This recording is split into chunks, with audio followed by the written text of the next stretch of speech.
What's up? Welcome back. I'm John Stark from MacMovieGuy.com, your favorite blind film critic, and today we're going to talk about The Lovely. It's Movies with Pride, and this is Cole Porter. Well, it's Kevin Kline as Cole Porter. I adore this movie. I like it more than probably most people. There's probably a small population of people who really love The Lovely.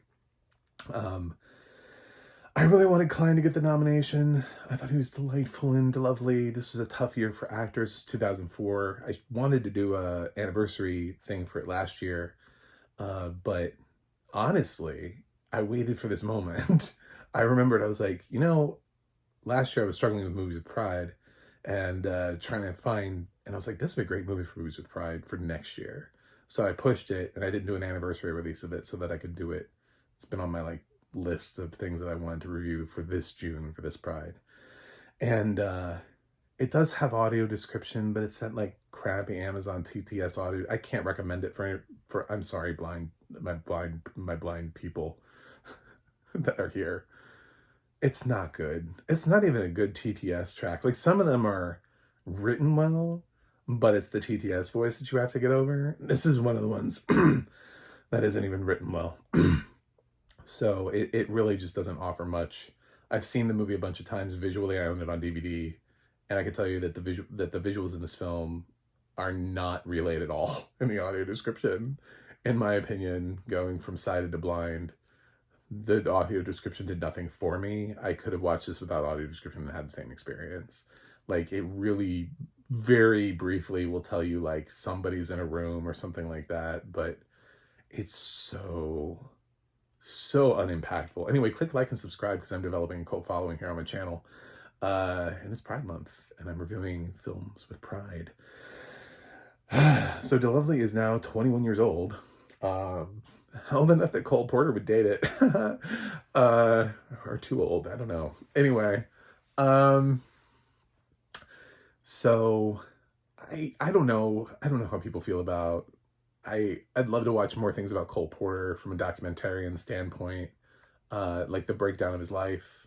I know some about Cole Porter, but they teach about Cole Porter in school. They don't teach you about his sex life or sexuality, the choices that he made. So DeLovely is honestly the closest thing that I have to that, which is kind of sad.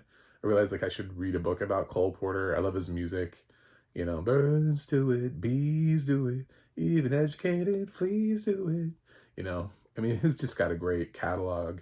And what this movie does is it's got a great soundtrack because it's all of these artists from around 2004, like Elvis Costello's in there, and they're all doing these Cole Porter songs in the background. Anytime they need a performer, it's somebody current. It's not, and it's a rotation of these people who were really happy to jump into DeLovely and sing a Cole Porter song. So Kevin Kline, his singing voice is fine, but he doesn't have to do that much. He kind of sings a little bit on the piano. He sang in Beauty and the Beast, the live version, so I guess he's a kind of a singer, sort of. His voice is fine. I don't know.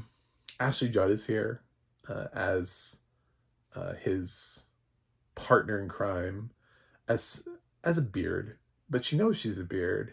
But she also, that's the thing I think that Cole, one of the things I love about the movie that DeLovely translates perfectly is that Cole never hides his promiscuity or his proclivities and doesn't want to hide it from her.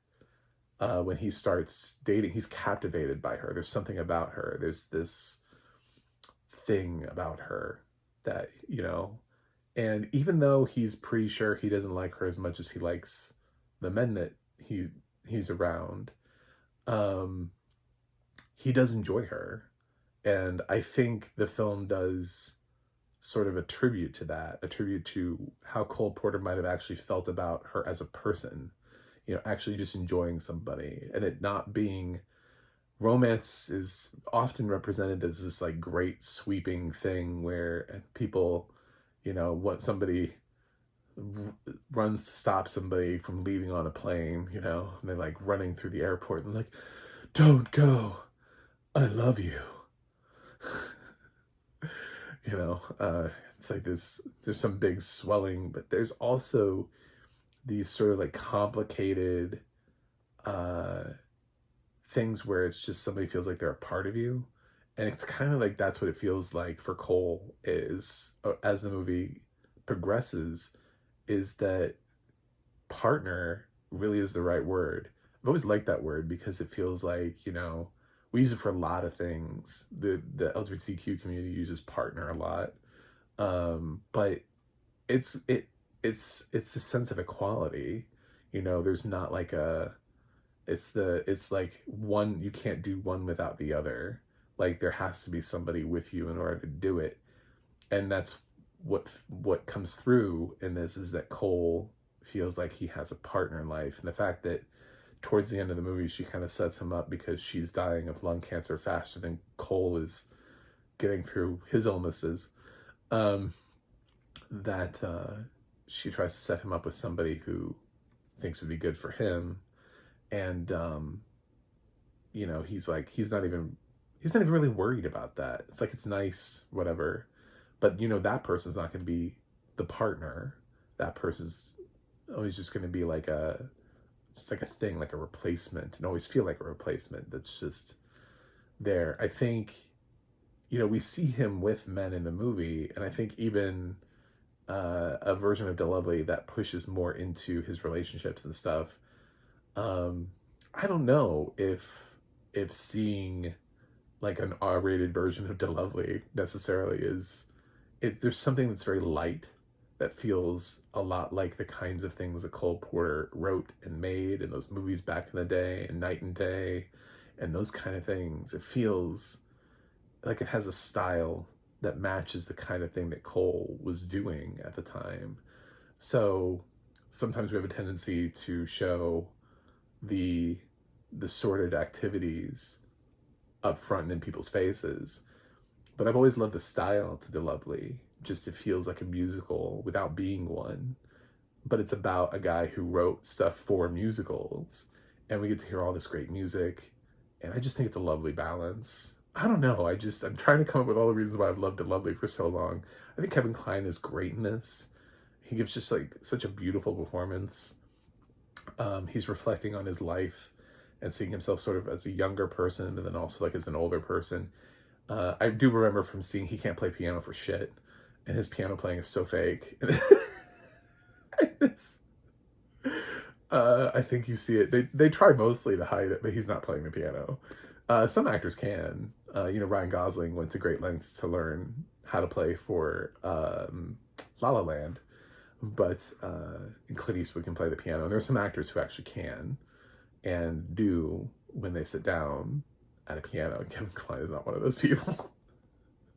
It would be nice, but that would have been fun if he had committed to it and done like the Gosling thing. But no. And of course the audio description is never going to tell you that, so I'm just going to tell you that no, he doesn't look like he's actually playing the piano at all. It's one of those movies where that's probably like the one thing from a director's standpoint. It's like, man, you need to always shoot him where you can't see. And there's like one time where you can kind of see, and it's like he's not even trying. So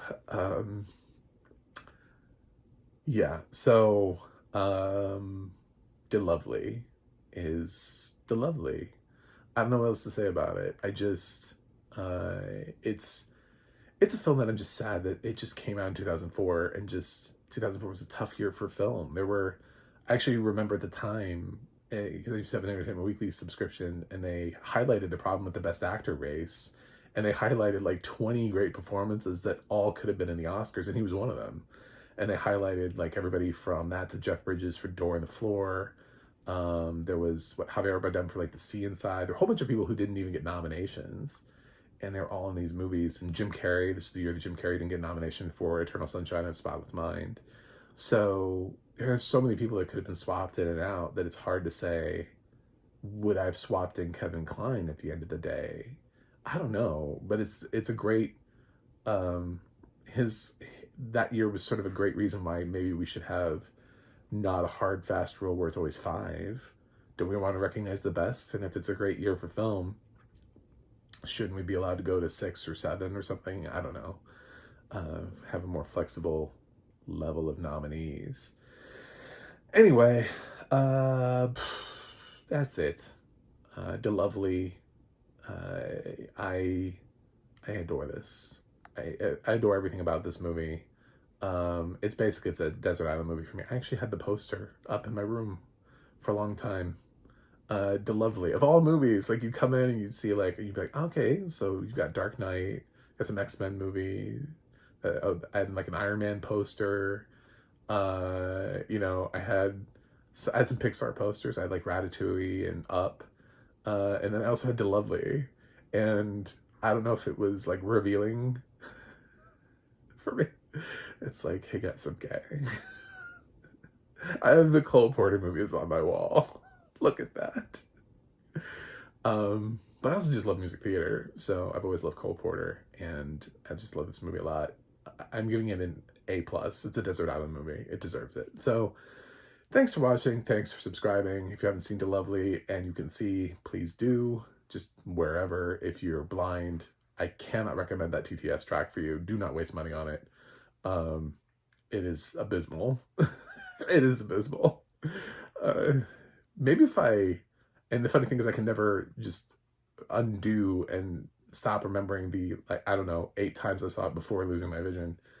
Maybe if I saw it the first time, I would be able to be like, well, was I able to follow it at all? I don't know. But to me, it just, compared to what the movie is, it's not giving you anything.